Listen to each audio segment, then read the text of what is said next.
জায়গা তৈরি হবে আমার আল্লাহর তরফ থেকে, ওই বান্দার কপালে লিখে দেয়া হবে দিস ইজ এ সুপারম্যান। তুমি হল আল্লাহর মাহবুব বান্দা, তুমি হল আল্লাহর ওলি বান্দা।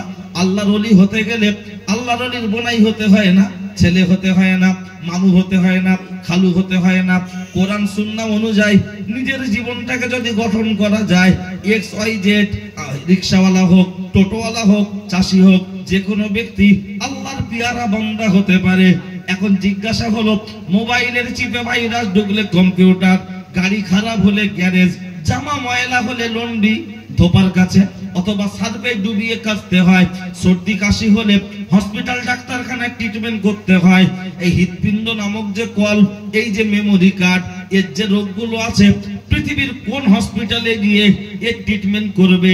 যারা বলে জলসা দেওয়ার দরকার নাই, দিনের মজলিস করার দরকার নাই, ওরে বাপের বেটা, কপাল ফাটা, মাথা মোটা, হতভাগা, নাদান।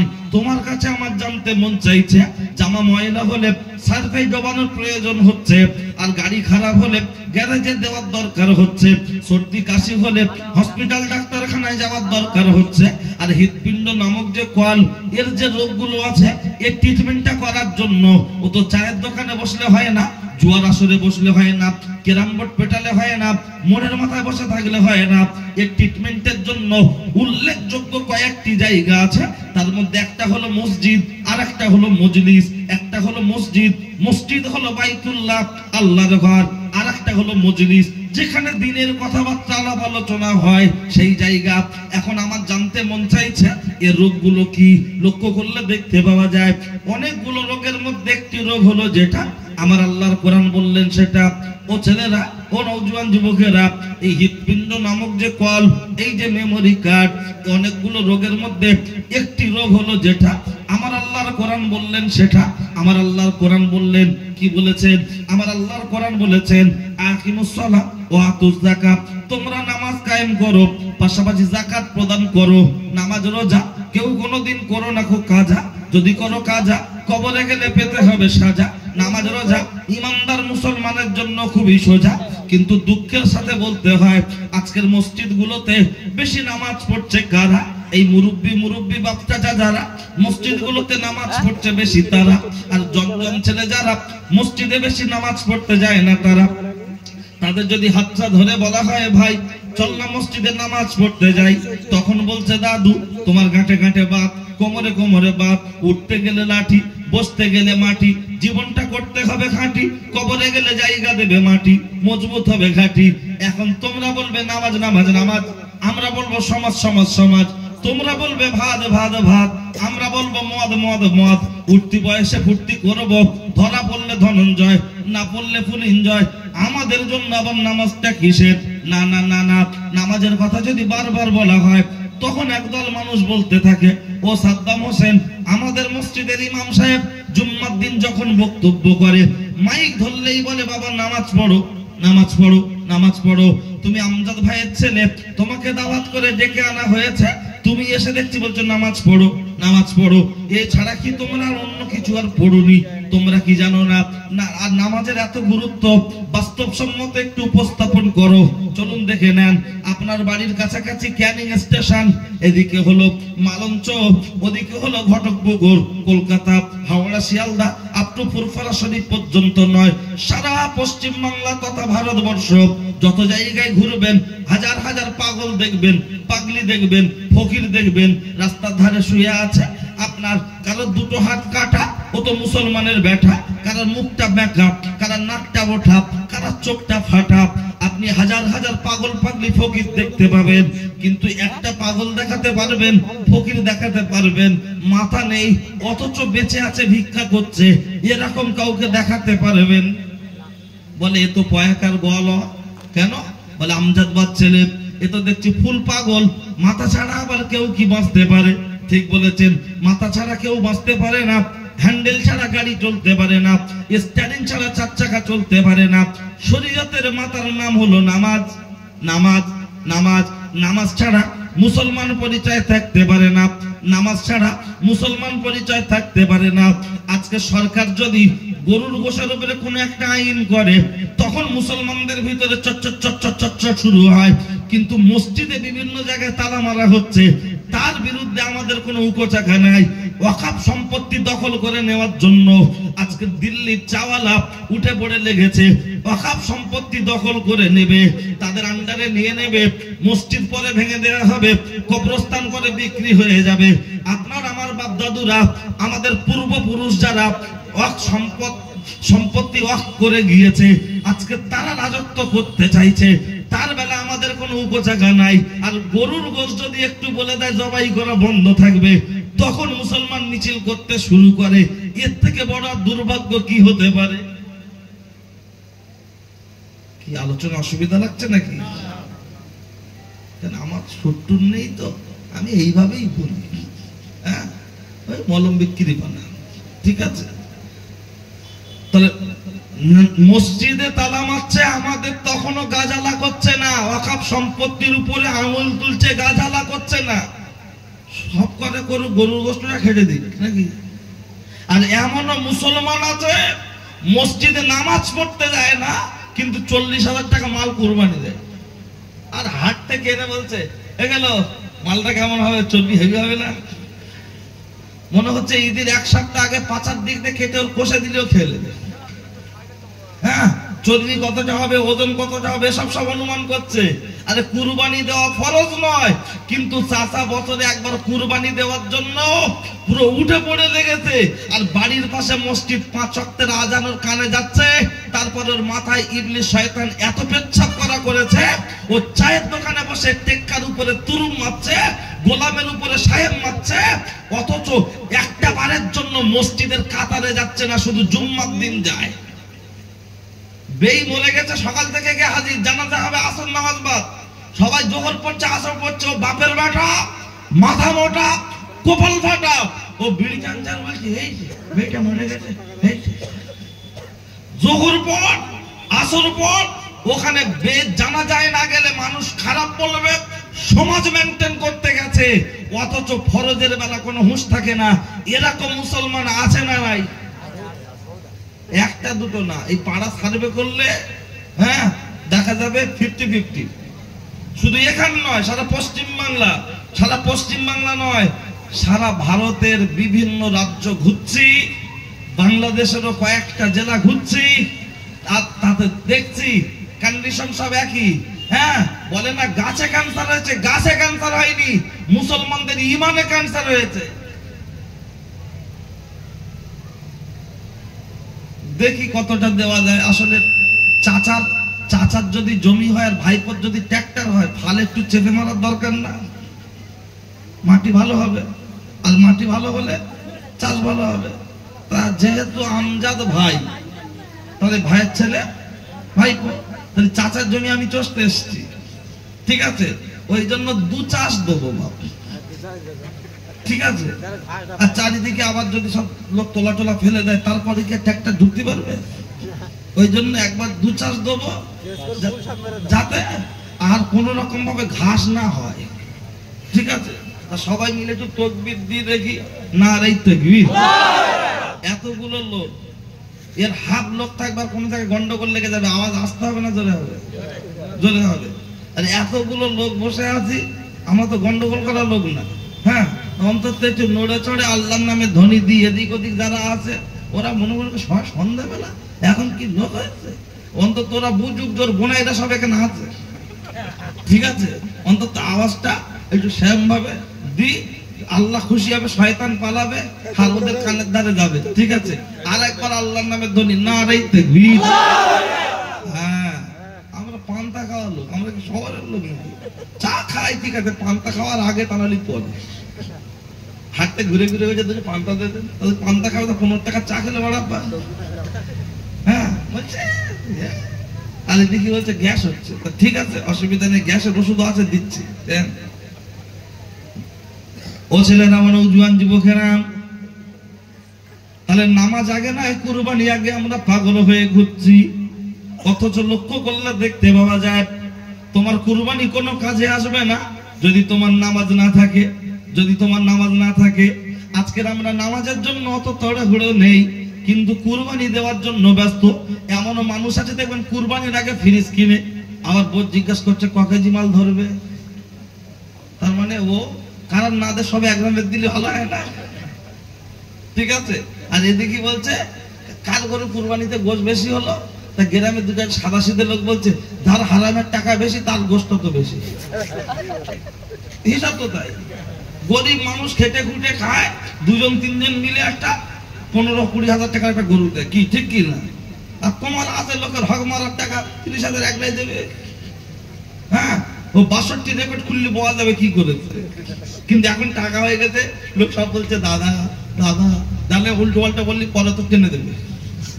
তা যা হয় সামনাসামনি সব ঠিক থাকে, পিছনে দেওয়া হয়, ঠিক আছে। ও ছেলেরা, ও নওজোয়ান যুবকেরা, লক্ষ্য করলে দেখতে পাওয়া যায় এই নামাজ 7, 8, 9 নামাজ না পড়লে দিতে হবে ফাইন। আর 4, 5, 6 নামাজ পড়লে আল্লাহ নেবেন রিস্ক। আর 1, 0, 10 নামাজটা হলো একজন মুসলমানের জন্য মেন। কিন্তু লক্ষ্য করলে দেখতে পাওয়া যায় মুসলমান সব করতে রাজি, কিন্তু নামাজ পড়তে রাজি নয়।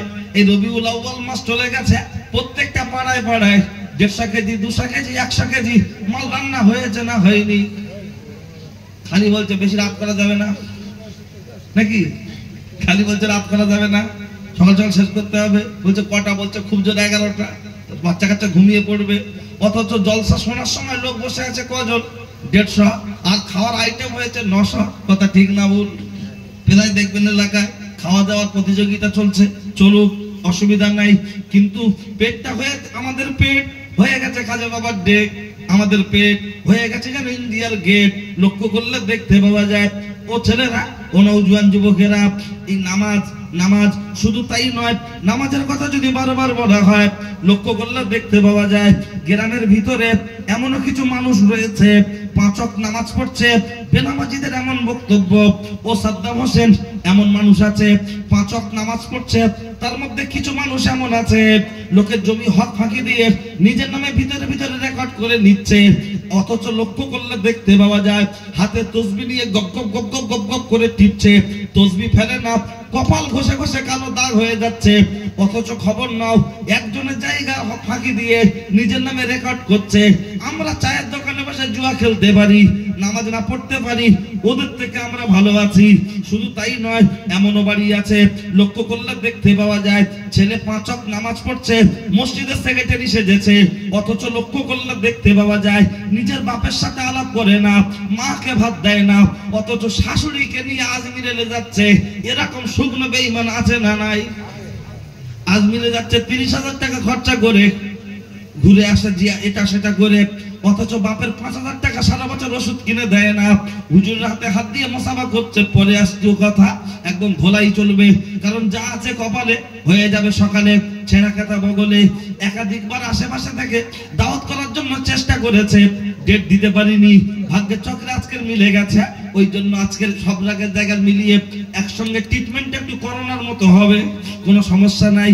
লক্ষ্য করলে দেখতে পাওয়া যায় এমন কিছু মানুষ আছে 5 ওয়াক্ত নামাজ পড়ছে, অথচ তাদের বাড়িতে সুদের ব্যবসা চলছে, সুদের ব্যবসা। চায়ের দোকানে দাঁড়িয়ে দাঁড়িয়ে বিশাল বড় বড় ডায়লগ দিচ্ছে, দেখলে মনে হবে মুফতি সাহেব আল্লামা জাকান্দানী রহমাতুল্লাহ আলাইহি। অথচ তার বাড়িতে গিয়ে খবর নাও, সপ্তাহে সপ্তাহে গ্রুপ লোনের মিটিং বসছে, আর চার দোকানে বসে বলছে বর্তমান যুগ জামানা যা, লোন টোন না নিলে ঠিক লাইন করা যায় না। বলছে না, বলে না? আর আমিও লাইন করে দিচ্ছি, শুনে রাখুন ও ছেলেরা, ও নওজোয়ান যুবকেরা, যেখানে আল্লাহর কোরআন বললেন আহাল্লাহুল বাইয়া ওয়া হারামার রিবা, তোমাদের জন্য ব্যবসাটা হলো হালাল, সুদটা হলো হারাম। সুদ খেলে যত রকমের গুনাহ হয়, সুদ খেলে যত রকমের গুনাহ হয়, তার মধ্যে একটি গুনাহ হলো নিজের মায়ের সাথে জেনা করলে যতটা গুনাহ হয়। আর রিবা সাবউনা হুবান আইসারুহা আন ইয়ানকিহা রাজুল উম্মাহু, সুদ খেলে 70 ধরনের গুনাহ হয়, তার মধ্যে একটি গুনাহ হলো নিজের ছেলের সাথে মা একটা রাত কাটালে যতটা গুনাহ হয়, একটা পরপুরুষের সাথে 36 বার জেনা করলে যতটা গুনাহ হয়, অতটা পরিমাণ গুনাহ হচ্ছে। ও পর্দার আড়ালে মার বোন, ভিতরে ভিতরে নিচ্ছ গ্রুপ লোন। ও পর্দার আড়ালে মার বোন, ভিতরে ভিতরে নিচ্ছ বন্ধন লোন। একটু খানটা খাড়া করে শুনে রেখে দাও, তুমি ঘোমটার ভিতরে যতই খানটা নাচ করো, আজকে তুমি ঘোমটা দিয়ে এমন করে বসে ওয়াজ শুনছো, দেখলে মনে হবে ফাতেমাতুজ জোহরা, রাবেয়া বস্তি। আর কালকে সকালবেলা তোমার শাশুড়ির সাথে ঝগড়া করবে, দেখলে মনে হবে দেবশ্রী দেবশ্রী ভাব, দেখলে মনে হবে নায়িকারা ভাব। অথচ লক্ষ্য করলে দেখতে পাওয়া যায় সুদ খেলে 70 রকমের গুনাহ, তার মধ্যে একটি গুনাহ হলো নিজের মায়ের সাথে জেনা করা। শুধু তাই নয়, অনেকে বলে আমি সুদ খাই না, আমার শালীর একটা লোন তুলে দিয়েছি, আমার ভাইরা একটা তুলে দিয়েছি, তওবা আস্তাগফিরুল্লাহ, আমি সুদ খাই না। ও পাক্কা চিটিংবাজ। শুনে রেখে দেন, শুনে রেখে দেন, সুদখোর যে সুদ দেয়, যে সুদ নেয়, যে সাক্ষী থাকে এবং যে সুদের চুক্তি লেখক হয়, চারজনের হলো সমান গুনাহ। আর রিবা সাবুনা, আল্লাহর নবী বলেছেন লানা আকিলা রিবা অমুকিলাহু ও শাহিদিহি ও কাতিবাহু। আমি যে চারটের কথা বলেছি এটাই হলো রাসূলুল্লাহর হাদিস। চারজন হলো সমান, চারজন হলো সমান। আমার আব্বাজান বলতেন খড় খাবে না গাদায় গা ঘষছে, এ হাইব্রিড বেঈমান, এ নিজে নেবে না, অথচ বলবে আমার ভাইরা বার করে দিচ্ছি। ওরে না না না, চুরি করলে যতটা অপরাধ, আর চুরকে সমর্থন করা তো সমান সমান। তাই আল্লাহর নবী বলেছেন লানা আকিলা দিবা ওয়া মুকিলাহু ওয়া শাহিদিহি ওয়া কাতিবাহু। লক্ষ্য করলে দেখতে পাওয়া যায় সুদ দেওয়া সুদ নেওয়া, যে দিচ্ছে যে নিচ্ছে, আর যে সাক্ষী থাকছে, আর যে সুদের চুক্তি যে লেখক লিখে দিচ্ছে, চারজন হলো সমান। তৈরি থাকো, কবরে সেকেন্ডে সেকেন্ডে বাজ পড়বে, সেকেন্ডে সেকেন্ডে বাজ পড়বে। লক্ষ্য করলে দেখতে পাওয়া যায় এই পাড়ার ভিতরে গ্রুপ লোনটাকে ঢোকানো হয়েছে। এটা হলো ইহুদিদের চক্রান্ত। চক্রান্ত বলবেন সেটা কি করে হয়? এমনি আলুর খোলা কেউ খায় না, কিন্তু চপের ভিতরে দিলে আর কেউ বাদ দেয়। সুগার রুগীও দেখবেন রোজার মাসে 1 পিস খায়, গ্যাসের রুগীও দেখবেন রোজার মাসে 2 পিস খায়, কারণ লোভ ওটা আমাদের তেলে ভাজা।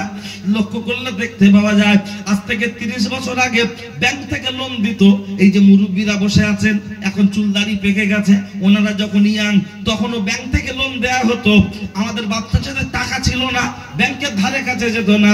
ইহুদিরা দেখলো আলুর খোলাতে কেউ খাচ্ছে না, আলুর খোলা যখন কেউ খাচ্ছে না, তাহলে কি করা যাবে? আলুর খোলা চপের ভিতরে দিলে যেমন কেউ বাদ দেয় না, বৌমার আঁচলের তলায় যদি ঢুকিয়ে দেওয়া যায়, হাজী সাহেব শ্বশুর, মসজিদের ইমাম, মসজিদের মাতোয়াল্লি ভাসুর, আর বছরে একবার হুজুর দাওয়াত করতে আসবে, একদম আলুর খোলার মতো গপ গপ গপ গপ করে মেরে দেবে। এটাই হলো ইহুদিদের প্ল্যান।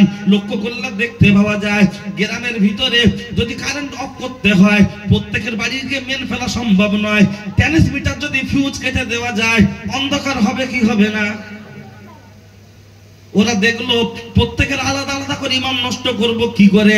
যদি একবারে ট্রান্সমিটারের ফিউজ কেটে দেওয়া যায়, ট্রান্সমিটারের ফিউজ কেটে দেওয়া যায়, তাহলে গোটা গ্রাম পরিবারটা অন্ধকারে নেমে আসবে। এটাই হলো তাদের প্ল্যান, পরিকল্পনা।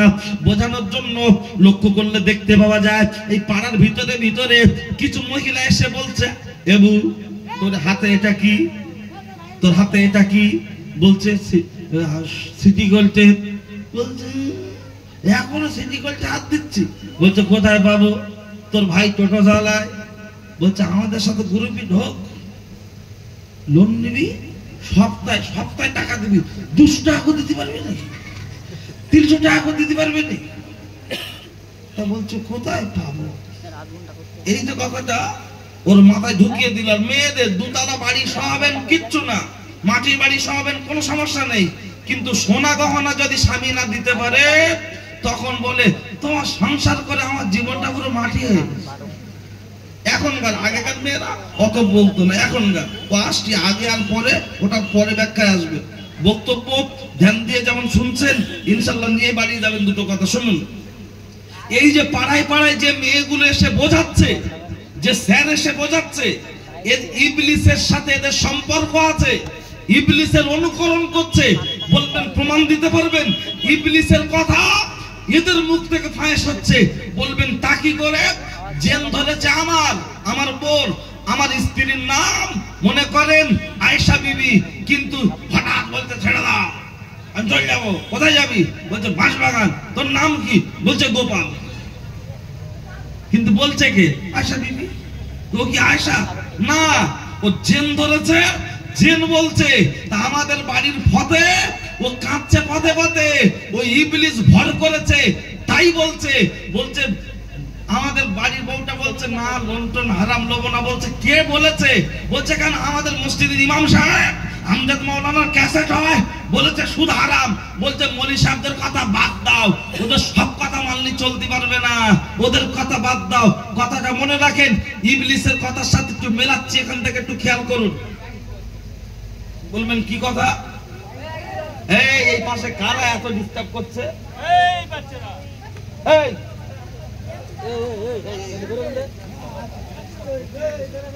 কারণ আমার বক্তব্য সব কথা কেতাবের নেই, ব্রেন থেকে ভেবে ভেবে বলতে হয়। আর এদিক ওদিক থেকে বিভিন্ন আওয়াজ যদি আমার কানে আসে, তখন মস্তিষ্কটা অন্যরকম হয়ে গেলে আমি কি আর বুঝিয়ে বলতে পারবো? এই জন্য একটু আওয়াজ কম প্রয়োজন। স্টেজের ডান দিক যে সমস্ত ভাইয়েরা আছেন তাদের উদ্দেশ্যে বলছে, আল্লাহর রাস্তে একটু আওয়াজ কম করুন, খেয়াল করুন। ইবলিসের সাথে একটু মিলিয়ে দিই, আমার দিকে তাকান, খুব শর্টে বলবো, কথা অনেক বড়। নবী আদম আলাইহিস সালামের কপালে কি ছিল? নূরে মুহাম্মাদি, তাই তো? আল্লাহ সকল ফেরেশতাকে সিজদা করতে বললেন, সাথে ছিল ইবলিস, সবাই সিজদা করলো, করেনি কে? ইবলিস। আল্লাহ বললেন আবা ওয়াস্তাকবার ওয়া কানা মিনাল কাফিরিন, দূর হ, বেরিয়ে যা। ইবলিস বললেন আল্লাহ আমি তো বেরিয়ে যাব, আমার কিছু দাবি দাবা আছে। বলল কি দাবি দাবা? বলল আমি তোমার এত বছরের ইবাদত করেছি, সম্ভবত আমার সংখ্যাটা ভুল হতে পারে, 40,000 লক্ষ বছর, সম্ভবত আমার সংখ্যাটা একটু ভুল হতে পারে, প্রচুর বছর ইবাদত করেছি। তা আমার একটা হুকুম অমান্য করার জন্য তুমি আমাকে তাড়িয়ে দেবে, আমাকে তুমি শয়তান ঘোষণা করে দেবে? আমার দুটো একটা দাবি আছে, আল্লাহ একটু মেনে নাও, যে আদমকে সিজদা না দেওয়ার জন্য তুমি আমাকে ঘোষণা দিচ্ছ, আমার একটু দাবি মানো। আমি তো আগুনের তৈরি, তো মাটির তৈরি, আগুনের ধর্ম উপর উঠবে, মাটির ধর্ম নিচেই যাবে, কিন্তু আমার দাবি কি? বলছে আমার হায়াত বাড়িয়ে দিতে হবে। আল্লাহ বললেন মঞ্জুর। আর দাবি কি? বললো আমাকে যেমন তেমন রূপ ধরার ক্ষমতা